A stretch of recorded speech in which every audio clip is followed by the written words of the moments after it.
rain streaked down the windows of Valley View Gas and Go, blurring the endless parade of vehicles along Interstate 81. Eleanor Bennett, Ellie to the few who truly knew her, pressed her palm against the cold glass, watching each car that slowed at the exit, her heart leaping with desperate hope before plummeting as they passed by. Inside the rural Virginia station, the fluorescent lights buzzed above aisles of travel necessities. The wall clock ticked past 7:30 p.m. Her husband Richard had left at 3:45. "Wait right here, Ellie. I need to make a call." His smile hadn't matched the coldness in his eyes, the same eyes that had watched her pack their essentials that morning after she'd finally gathered the courage to leave him. The same eyes that had narrowed dangerously when he discovered her escape plan. On the worn bench by the window, 9-year-old Lily slept, her brown curls falling across her face, partially hiding the fading bruise on her cheek. A parting gift from Richard when she'd tried to protect her mother 2 weeks ago. "Want freedom? Here you go," Richard had sneered, throwing their single suitcase onto the wet pavement, followed by Ellie's purse with just $75 inside. "See how long you last without me." The cashier, a heavy-set woman with fading red hair and a name tag that read Darlene, glanced at Ellie with increasing frequency as the afternoon stretched into evening. "Your husband coming back soon, honey?" Darlene called out. Her voice held the gentle twang of Appalachia, warm but tinged with growing concern. "Yes, ma'am," Ellie answered automatically, the way Richard had taught her to address everyone. "He's just taking care of some business." The lie tasted bitter, but familiar. Have you ever had to make an impossible decision to protect someone you love? Take a moment to reflect before we continue our story. "I'm worried about that woman and her little girl," Ellie overheard Darlene saying quietly into the phone. "Been here over 4 hours now. Yeah, maybe send someone to check." Cold panic flooded Ellie's veins. Authorities meant questions. Questions meant Richard would be contacted. He was a respected businessman in their hometown 3 states away. Who would believe her word against his? He'd convinced them she was unstable, like he'd done before. He'd regained custody of Lily. While Darlene was distracted with a customer, Ellie gently woke Lily. "Sweetheart, we need to go now." Very quietly. "Is Daddy coming back?" Lily whispered, her eyes wide with a fear no child should know. "No, baby. It's just us now." The truth felt like freedom, even as their future hung uncertain. They slipped through the side door. The alarm blared behind them, but Ellie was already running, clutching Lily's hand in one hand and their small suitcase in the other. They darted behind the building and into the small wooded area that separated the gas station from a fast food restaurant. Crouching behind a dumpster, Ellie waited, listening to confused voices gradually fade. The October air bit through their thin jackets, a harsh reminder of how unprepared they were. "Mom, I'm scared," Lily whispered, pressing against Ellie's side. "I know, sweetie. But remember what we always say? We're stronger than we think," Lily recited their private mantra, created during nights when Richard's rage shook the walls. As they huddled, Ellie took inventory of their meager resources. One change of clothes each, a small photo album, the wilderness survival book her father had given her before he died, the silver bracelet from her grandmother, and $75 that needed to stretch into a miracle. A rustling sound startled them. Under the adjacent dumpster, a scrawny dog with patchy reddish-brown fur was nosing through a discarded hamburger wrapper. One ear was torn, giving it an unbalanced appearance. Its ribs showed through a dirty coat. "Oh, Mom, look," Lily whispered. "She's hurt." Against all practical judgment, Lily slowly reached toward the trembling animal with half of her uneaten sandwich from earlier that day. The dog inched forward, hunger overcoming caution, and gently took the offered food. "We can call her Maple," Lily said as the dog cautiously approached for another morsel. "Because of her color, like the maple trees in the park back home." Ellie should have said no. They had enough challenges without adding a stray dog. But as Maple settled beside Lily, offering warmth and companionship, Ellie recognized a fellow survivor. Maple it is, she agreed. Another lost soul joining their fragile family of refugees.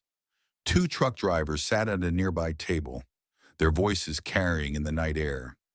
Those cabins up in Blue Ridge, perfect if you want to disappear for a while. No questions asked. Some of those hunting lodges been abandoned for years. Something stirred within Ellie at those words. Not just hope, but direction.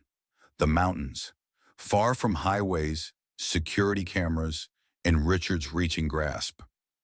"We're heading to the mountains, Lily," she whispered as her daughter dozed against her shoulder. "Somewhere no one will look for us."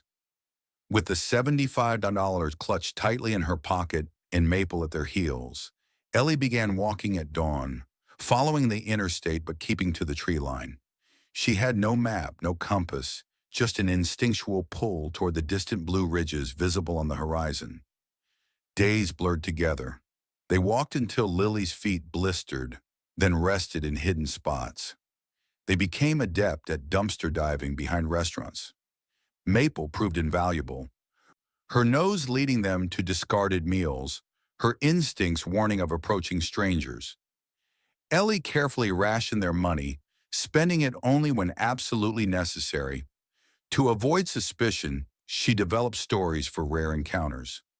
"My husband's fishing just up ahead. We're camping nearby." She became skilled at appearing unremarkable. 3 weeks into their journey, at a small truck stop nestled at the foot of the first real mountain ridge, they heard a kindly voice. "You look like you could use a hot meal, young lady." Ellie turned to see an elderly woman with silver hair tied in a neat bun, wearing nurse's scrubs under a heavy coat. She sat alone at a picnic table with a thermos and sandwich. "I'm fine, ma'am," Ellie replied automatically, her guard up. "Just waiting for my husband." The woman's eyes, sharp despite her age, took in Ellie's dirty clothes, Lily's tangled hair, and Maple hovering protectively. She didn't call Ellie on the obvious lie. "I'm Ruth Winters," she said instead, opening a small cooler. "I've packed too much food for my drive. Would your dog like a piece of this ham sandwich? And perhaps you could help me finish these cookies?" Hunger won over caution. As they shared Ruth's meal, the older woman spoke of her years as an army nurse, of the mountains they were facing, of weather patterns and natural remedies. "I spent 40 years patching up soldiers," Ruth said, pouring hot chocolate for Lily. "Now I volunteer at the VA hospital over in Roanoke." "Is that far from here?" Lily asked, chocolate mustache forming on her upper lip. "About 3 hours that way," Ruth gestured toward the mountains. "Deep in those hills. Beautiful country, though the winters can be harsh if you're not prepared." Ruth continued, "I grew up in these mountains. They provide shelter, food, water, everything you need to survive. But they demand respect and knowledge in return." As they talked, Ruth imparted wisdom that seemed oddly specific to Ellie's situation. Which plants were safe to eat, how to find clean water, basic first aid for cuts and sprains. When Maple limped toward them, Ruth examined her paw with professional efficiency. "The key to survival isn't strength," Ruth said as they finished. "It's adaptability. Learning from every situation, storing away knowledge like a squirrel stores nuts for winter." When it was time for Ruth to continue her journey, she pressed a small first aid kit and a packet of dried food into Ellie's hands. "For emergencies," she said simply. "Everyone needs help sometimes, Eleanor. There's no shame in that." Then with one last piece of advice, socks are more important than shoes in the mountains. Keep your feet dry above all else. Ruth departed, leaving Ellie with a full stomach, practical knowledge, and the first genuine human connection she'd experienced since fleeing Richard. That night, as Ellie and Lily sheltered in a small cave, she allowed herself to cry, not from despair, but from the simple kindness of a stranger who had responded with humanity rather than judgment. We'll make it, she whispered to Lily, who slept peacefully, Maple curled protectively at her feet. We'll find somewhere to belong. 2 months after being abandoned, having traveled over 150 miles, Ellie stood at the edge of a dense forest high in the Blue Ridge Mountains. The November air carried the scent of pine and fallen leaves.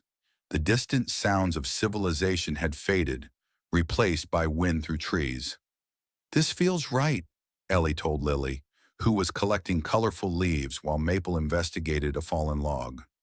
For days they wandered deeper into the wilderness, Ellie putting to use the knowledge from her father's wilderness book and Ruth's advice. When they came across a clear mountain stream, Ellie followed it upstream, understanding that water was the key to survival. On the fifth day, as mist clung to the mountainside, the stream led them to a small clearing, and there, partially hidden by overgrown bushes, stood a weathered cabin. Its roof sagged on one side, windows gaped like hungry mouths, and the porch had partially collapsed. But to Ellie's eyes, it was nothing short of miraculous. "Look, Lily," she breathed. "A home?" Approaching cautiously, Ellie checked for signs of recent habitation. Cobwebs draped the windows, leaves had drifted against the door, and animal tracks in the dust suggested no human had visited in many seasons. Working up her courage, she pushed open the creaking door and peered inside. The cabin's interior was simple. One main room with a stone fireplace, a wooden table, 2 chairs, and shelves built into the walls.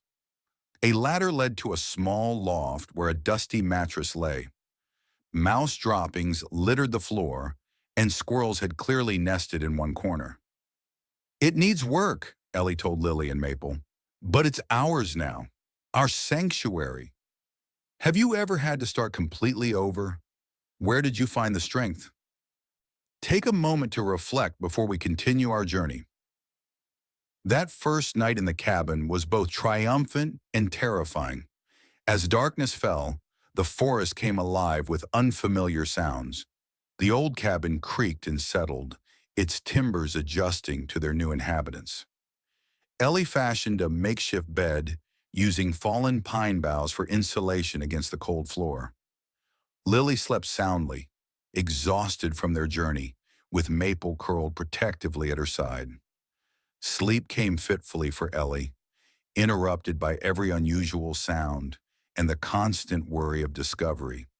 But underneath the fear lay a seed of something she hadn't felt in years: hope. Dawn brought clarity and purpose. The most urgent issue was the damaged roof. With winter approaching, shelter from snow and cold was critical. Near the cabin, she discovered a small tool shed containing basic implements: a rusty hammer, an axe with a worn handle, nails, and a handsaw.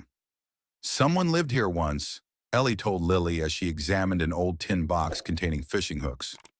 "Someone who knew how to survive out here." Over the next days, Ellie began the daunting task of making the cabin habitable.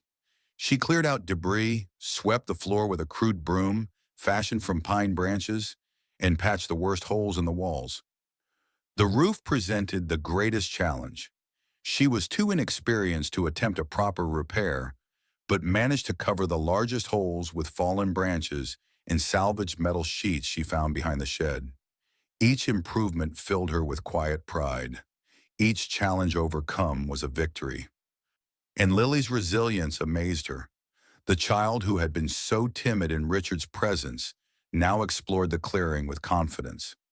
One evening, Lily developed a worrying fever. Her small body burned with heat as she tossed on their makeshift bed, mumbling incoherently. Ellie frantically searched their first aid kit, finding only 2 children's pain relievers remaining.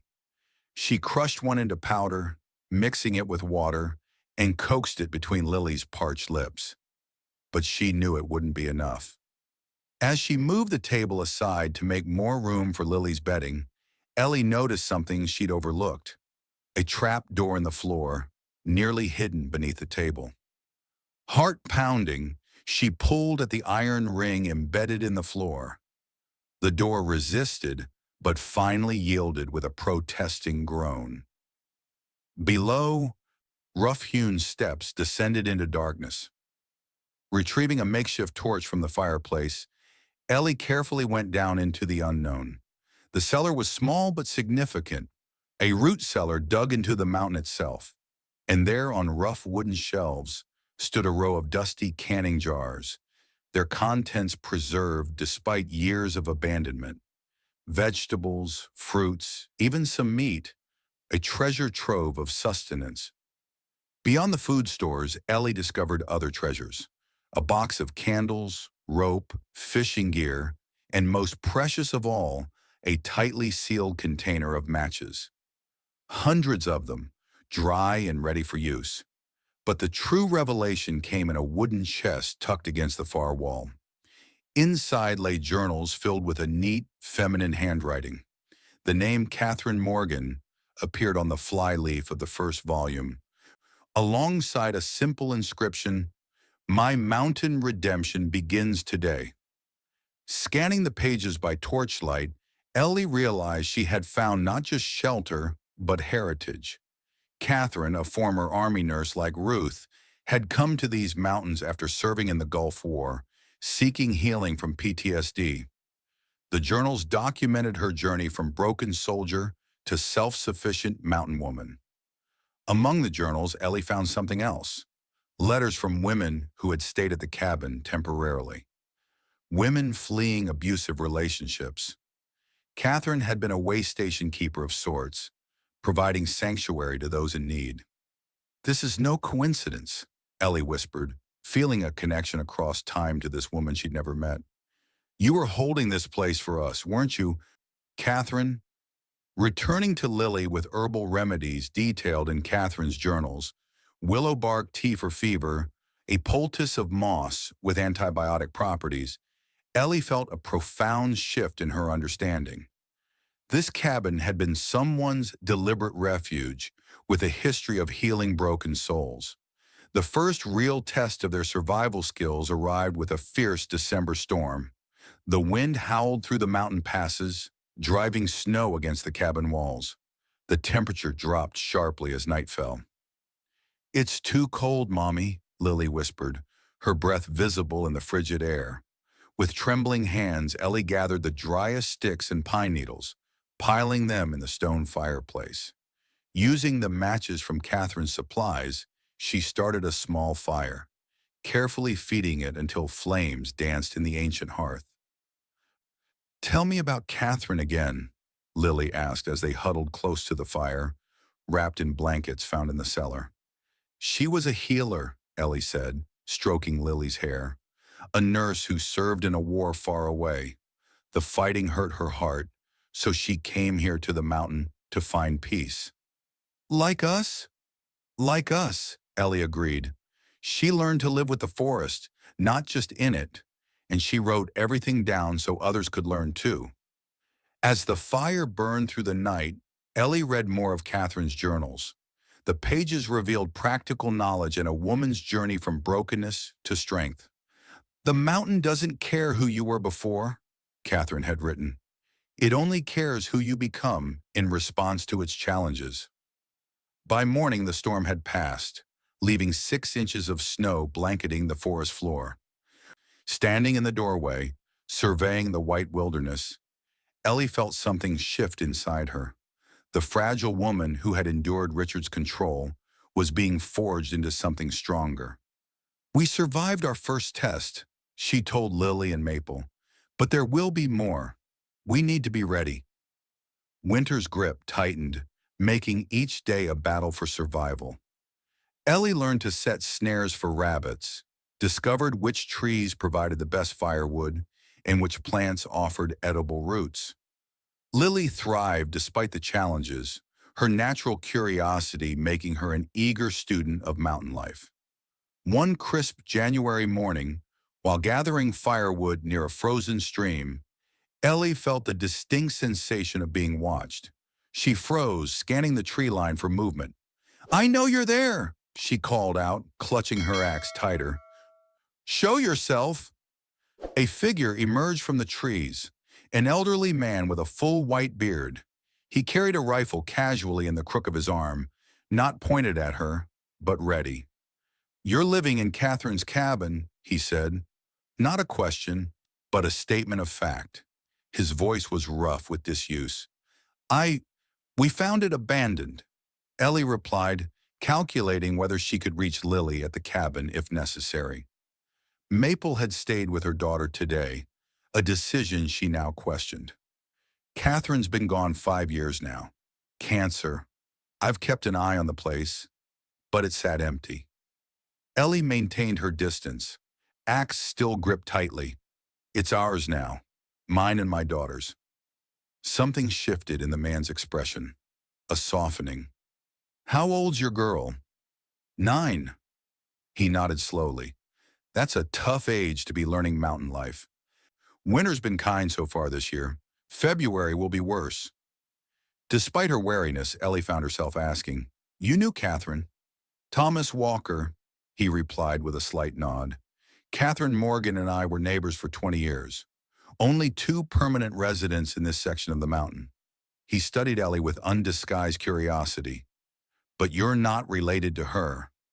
"I found the cabin last fall," Ellie admitted, still poised for flight if necessary. "It was empty. We needed shelter." Thomas's laugh was unexpected, a warm rumble that softened his intimidating presence. "Shelter, you say? Most folks would run screaming from these mountains in winter, yet here you are, chopping wood like you've done it your whole life." "I'm a quick learner." "Must be." His eyes narrowed slightly. "And where's your man in this picture?" Ellie stiffened. "There isn't one." Thomas absorbed this information with a slight nod. "And you've been living in Catherine's cabin since November, through December's big freeze?" "Yes." The old man assessed her with new intensity. "You survived the worst month in these mountains alone with a child. Most adults couldn't manage that, let alone while caring for a young one." Finally, Thomas gestured toward the north. "I've got venison stew on. Enough for 3. You and your girl look like you could use a hot meal you didn't have to snare and skin yourselves." Spring arrived in the Blue Ridge Mountains in subtle shifts. First came the changing quality of light, stronger as it filtered through branches hinting at renewal. Then the rhythmic drip of melting snow from the cabin roof. The relationship with Thomas had evolved cautiously through the winter months. The old veteran kept his distance, respecting their independence, but offered crucial knowledge that saved them from February's brutal storms. He taught Ellie to read weather patterns, to reinforce the cabin against high winds, to find food when all seemed barren. For Lily, Thomas became something between a teacher and a grandfather figure, stern but kind, demanding yet patient. He showed her how to carve wooden toys, how to identify constellations, how to move silently through the forest. "Your girl has the mountain in her now," he told Ellie one evening, as they watched Lily expertly build a small fire. "Some people take decades to develop that sense. Some never do." Ellie nodded, pride warming her. "She's stronger than I ever was at her age." "Don't sell yourself short," Thomas replied. "Takes a special kind of strength to leave behind everything familiar, even when familiar means danger." As April's warmth coaxed new growth, Ellie made her first solo journey to the small town of Riverdale, 20 miles from their mountain home. Thomas had shown her the trail, introducing her to James Mason, owner of the general store, who traded with mountain folk without asking unnecessary questions. The trip was necessary. They needed seeds for the garden, medical supplies, and tools that couldn't be improvised. But it exposed her to risks she'd managed to avoid for months. Standing before the community bulletin board in Mason's store, Ellie's blood froze.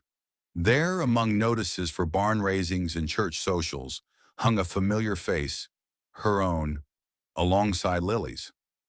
The paper was weathered, but the headline was clear: "Businessman seeks missing family." The text painted Richard as the concerned husband, desperately searching for his mentally unstable wife, who had abducted their daughter during a delusional episode. A phone number promised a reward for information. Ellie purchased her supplies with trembling hands, praying James wouldn't notice the resemblance. As she hurried back up the mountain trail, a new fear accompanied her. Richard was still looking. "We need to be ready," she told Thomas that evening, after Lily had gone to sleep. "If Richard finds us, he won't just take Lily. He'll destroy me to punish me for leaving." Thomas's weathered face hardened as he cleaned his rifle. "No man threatens a child on my mountain."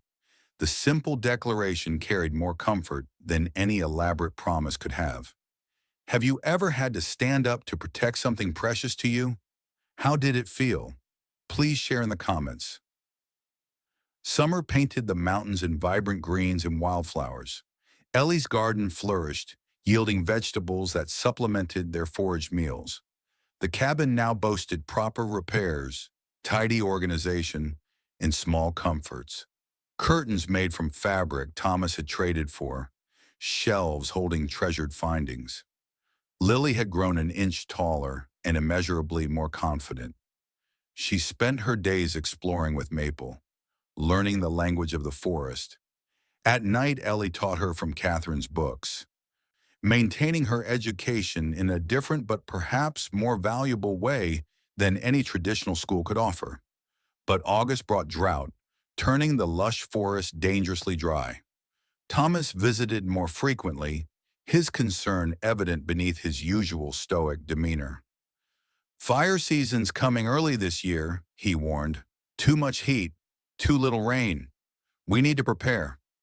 Together, they cleared a wider perimeter around both cabins, removing dead branches and dry brush that could feed flames. Thomas showed them how to create fire breaks, where to store water for emergency dousing, and most importantly, where to flee if the worst happened. "There's a rock formation above Thompson's Lake," he explained, marking the location on a hand-drawn map. "Natural fire break. If you hear me signal 3 rapid gunshots, grab your emergency pack and head there." As if summoned by their preparations, disaster struck the following week. Ellie woke to the acrid smell of smoke. Outside, the sky to the south had an ominous orange glow on the horizon. Thomas arrived within the hour, his expression grave. "Lightning strike started it, winds driving it this way." For 3 days, they lived in smoky limbo, close enough to threaten, but not yet forcing evacuation. On the 4th day, a sudden gust of wind brought not just smoke, but actual cinders swirling into their clearing. "Thomas!" she called, watching in horror as more embers drifted into their sanctuary. "It's changing direction!" The next hours passed in a blur of desperate activity. Ellie, Lily, Thomas, and Maple worked in grim silence, extinguishing each new ignition point. "We need to go," Thomas finally admitted, wiping soot-streaked sweat from his brow. "The wind pattern has shifted. This position is no longer defensible." Ellie looked back at her cabin, Catherine's cabin that had become the first place that ever truly felt like home. The thought of abandoning it to flames brought physical pain to her chest. "Sometimes wisdom is knowing when to retreat," Thomas said gently. "The mountain will recover. So will we." With heavy hearts, they implemented their evacuation plan. The journey was arduous, made more difficult by poor visibility and falling embers. When they finally reached the rocky outcropping shortly before midnight, exhaustion had nearly claimed them all. "Try to rest," Thomas told them, his voice raspy from smoke. "I'll wake you if anything changes." "Mom," Lily whispered in the darkness, "are we going to lose our home again?" Ellie pulled her daughter closer. "A home isn't just walls and a roof, Lily. It's the people and dogs who share it with you. Whatever happens, we'll still have that." When dawn broke, the smoke had thinned somewhat. Thomas reported cautiously good news. "Fire shifted again around dawn. It's moving more easterly now, away from our cabins." Hope flickered in Ellie's chest. "They might be safe." That day of waiting tested Ellie's patience more severely than any previous challenge. By sunset, the fire's glow had diminished significantly. The main burn appeared to have moved well east, leaving their section of the mountains scorched but not completely devastated. The return journey revealed a landscape transformed, some sections completely untouched, others burned to skeletal remains. As they approached the ridge overlooking their clearing, Ellie's heart pounded with dread and hope in equal measure. The first glimpse brought tears of relief streaming down her cheeks. Both cabins stood intact within the clearing of burned ground. Their preventative measures had largely succeeded. As they descended to assess the damage, Maple suddenly stiffened, her attention locked on the cabin door. A low growl rumbled in her chest, a warning Ellie had learned to heed. "Wait," Thomas commanded softly, raising his rifle. "Someone's been here." The cabin door stood slightly ajar, not as they had left it. Fresh boot prints marked the ash-covered path. "Take Lily back to the rocks," Thomas whispered. "Now!" But before they could retreat, the cabin door swung open. A man stepped onto the porch, tall, well-dressed despite the wilderness setting, his clean appearance incongruous against the smoke-damaged surroundings. Richard. His smile hadn't changed, that same cold calculation that had preceded so many painful nights. "There you are, Eleanor. I've been waiting for you to come home." Time seemed to stop as two worlds collided on the ash-covered clearing. Richard, so out of place in his expensive hiking clothes, represented everything Ellie had fled. Thomas, weathered, steady, rifle held casually but ready, embodied the new strength she'd found. "How did you find us?" Ellie managed to ask, pushing Lily behind her protectively. "You think I wouldn't search every town within 300 miles? Your picture's been in every post office. It just took one hiker spotting you." He gestured dismissively toward Thomas. "Is this your mountain man? Trading one protector for another, Eleanor? You never could stand on your own." The familiar pattern of belittlement washed over Ellie. But this time something was different. The words didn't penetrate as they once had. They remained external, unable to reach the core of strength she'd built. "You need to leave," she said simply. Richard laughed. "Leave? I'm taking my family home. Lily needs proper schooling, not this primitive experiment. And you, Eleanor, need help. Professional help." His gaze shifted to Lily, voice softening to the manipulative gentleness Ellie remembered all too well. "Come on, princess. Don't you miss your real room? Your toys? Daddy's been so worried." Lily stepped forward, but not toward Richard. She moved to stand beside Ellie, small hand slipping into her mother's calloused one. "This is my real room now," she said quietly. "And I have Maple and Thomas and the whole forest. I'm not afraid here." The simple declaration struck Richard like a physical blow. His facade cracked, revealing the rage beneath. "You've poisoned her against me, but it doesn't matter. I have custody papers. The court agrees you're unfit. The local sheriff is waiting in Riverdale." Thomas hadn't moved, but his presence seemed to expand in the clearing. "Cell phones don't work up here," he observed mildly, "and the hike back to town takes a good 8 hours, for those who know the way." Richard's hand moved toward his jacket pocket, reaching for a weapon or a phone.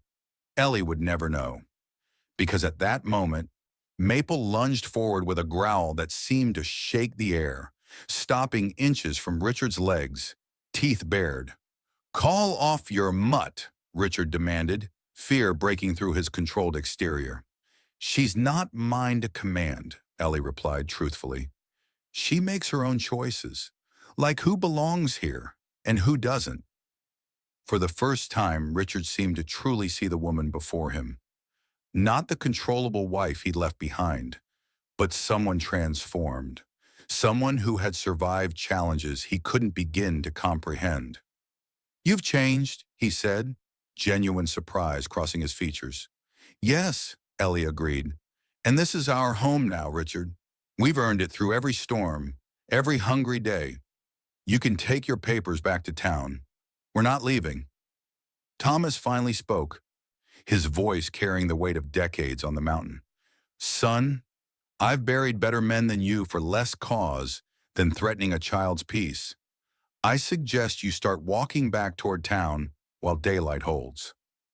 Whether it was Thomas's quiet authority, Maple's unwavering guard, or the unfamiliar strength in Ellie's eyes, something finally penetrated Richard's certainty. He looked from face to face, finding no ally, no weakness to exploit. This isn't over, he said, but the words lacked conviction. It is for us, Ellie replied. They watched him retreat down the path toward the valley, Maple escorting him to the tree line with vigilant attention. Only when he disappeared from sight did Ellie feel her knees begin to tremble. Thomas's weathered hand settled briefly on her shoulder, the first physical contact he'd initiated in all their months of acquaintance. You did well, he said simply. For the first time, Ellie truly believed they were safe, not because Richard couldn't return, but because she was finally strong enough to stand against whatever came. Autumn painted the recovering forest in brilliant hues of orange and gold. Thomas's health began to show signs of decline as cooler weather settled on the mountain. His visits became less frequent, and when he did come, he rested more often. Nothing lasts forever, he told Ellie one golden afternoon. Not even old mountain men. Ellie had seen the signs, the shortness of breath, the occasional grimace of pain. Your heart? Thomas nodded. Been giving me trouble for years. Doctors told me to get off the mountain 5 years ago. Told them I'd rather have fewer good years here than more miserable ones down there. Is there anything I can do? She asked. Thomas's face creased with a rare smile. You're already doing it. Seeing that cabin full of life again, watching Lily grow strong, it does an old man good. As autumn deepened, Thomas's condition deteriorated rapidly. One crystal-clear morning, he didn't arrive for his usual breakfast visit. Ellie found him in his cabin, conscious but clearly unwell. Just a bad morning, he wheezed, attempting reassurance despite obvious pain. Moving with calm efficiency, she prepared the herbal tincture they kept for his bad days, supporting his head as he swallowed the bitter liquid. Ellie, his voice soft but direct. We need to talk about what happens when I'm gone. The words struck like physical blows, shattering the protective denial she'd maintained. Ellie turned away, busying herself with straightening already neat shelves. No more tomorrows without preparation, Thomas insisted. I've made it this far through planning, not wishful thinking. We plan now, while my mind is clear. Over the next days, they engaged in difficult but necessary conversations. He formalized their family connection through documents he had prepared during a trip to town. My cabin and everything in it becomes yours when I'm gone, he explained, showing her where he kept the deed in a fireproof box. I've owned this land outright for 30 years, all taxes paid through my bank account. Ellie struggled to focus through her grief. I don't want your things. I want you to stay. Thomas's gaze held steady. Death isn't negotiable, child. The best we get is preparation and acceptance. I've had a fuller life than most, and in these final years, the privilege of seeing Catherine's work continue through you. On a clear October morning, with frost silvering the ground, Thomas didn't wake at his usual hour. Ellie, who had taken to sleeping at his cabin to provide care, immediately recognized the difference in his breathing, shallower with concerning pauses. She sat beside him, holding his hand, witnessing the transition she'd been dreading. Maple lay at the foot of the bed, her head on her paws, understanding in her eyes. Thomas's eyelids fluttered open briefly, awareness returning one final time. You'll be magnificent. This mountain. Lucky to have you. His breathing slowed further until, with gentle inevitability, it ceased altogether. The hand in Ellie's gradually cooled as the morning sunbeams filtered through frost-edged windows, illuminating his peaceful expression, a man who had finally found rest. Ellie allowed herself one day of grief, curled beside Maple on the cabin floor. She wept for the man who had become more family than blood relations had ever been. The following day, she performed the burial ritual as they had planned. She prepared his body, wrapped in a simple shroud, his favorite knife, and a small book of poetry placed beside him. Using the gravesite he had selected on a promontory overlooking the valley, she dug the earth with methodical care. As the last stones were positioned on the grave mound, Ellie stood in the fading afternoon light, Lily and Maple beside her. "The mountain receives one of its own today," she said, her voice steady despite the tears. "Thomas Walker lived by its rules, honored its ways, and taught those lessons to continue beyond his time." She placed a carved wooden marker at the head of the grave, a project she had worked on secretly during Thomas's final weeks. Into its surface, she had burned his name, dates, and the words he had chosen. "I asked the mountain for solitude. It gave me purpose instead." The first winter alone tested Ellie in ways different from their initial survival year. She possessed skills far beyond those early desperate days, but the emotional burden of solitude weighed heavily. The physical challenges of maintaining two cabins, tending to Maple's aging joints, and managing all aspects of mountain life without Thomas's guidance consumed her daylight hours. In early spring, during a visit to Riverdale for trading and supplies, Ellie noticed increased activity around the community center. Posters announced a festival celebrating the region's recovery from the previous year's devastating fires. On impulse, she approached James Mason about participating. "I have specialty herbs from the burn zones," she explained. "Medicines unique to recovery areas. Might people be interested?" James considered her proposal with evident surprise. Thomas Walker and his family were known for valuing privacy above community engagement. "There'd be considerable interest," he finally responded. "Forest Service folks will attend, along with herbalists from the VA hospital. Your knowledge could be valuable." The festival day arrived with perfect autumn weather, crisp air, brilliant foliage, clear skies. Throughout the day, Ellie found unexpected satisfaction in sharing knowledge. People valued her insights about the recovering forest and sought her recommendations for medicinal preparations. Late afternoon brought an unexpected encounter. As Ellie discussed plant patterns with several interested attendees, she noticed a woman watching from nearby, her attention more focused on Ellie herself than the botanical specimens. When the group dispersed, the woman approached. "You have remarkable knowledge," she observed. "I'm Dr. Helen Foster from the VA hospital. Ruth Winters mentioned she met someone like you on the road last year. I wonder if you might be the same person." Ellie tensed instinctively, but something in the woman's manner conveyed genuine interest rather than threat. "Ruth helped us when we first came to the mountains. She was very kind." Helen nodded. "Ruth has a talent for finding those who need finding. She was part of Catherine Morgan's network years ago, though I suspect you know that already." The casual reference to Catherine startled Ellie. "You knew Catherine?" "We worked together at the VA. She taught me about healing beyond traditional medicine." Helen paused. "Catherine had a vision, a network of sanctuaries for those who needed to disappear for a while, places of healing and renewal." She handed Ellie a business card. "We could use someone with your knowledge of traditional remedies at the hospital's holistic treatment center. No formal credentials required, just the wisdom you've developed. You could come down the mountain once a week, share what you know, then return to your sanctuary."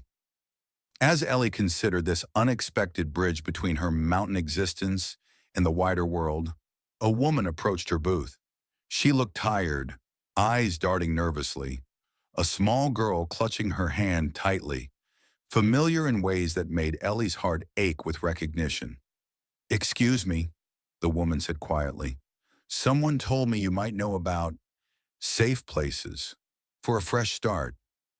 Ellie met Helen's eyes briefly, receiving a subtle nod of confirmation. The network continued, it seemed. Catherine's work passing from hand to hand, heart to heart. "Yes," Ellie replied, feeling the weight and privilege of this moment.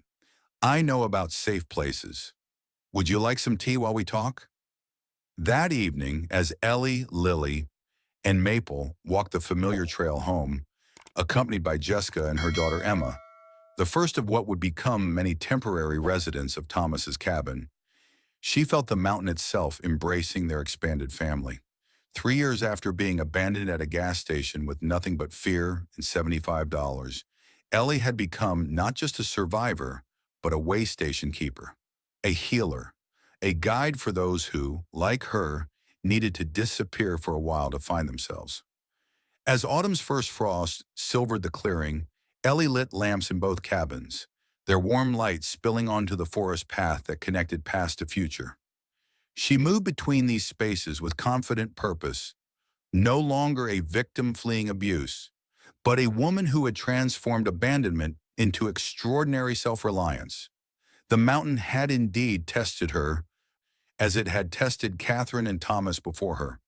And like them, she had not merely survived its challenges, but emerged strengthened, her spirit as resilient as the forest regenerating from fire's transformation. "Welcome to our sanctuary," she told Jessica and Emma as they settled into Thomas's cabin for their first night. "Here we can all begin again."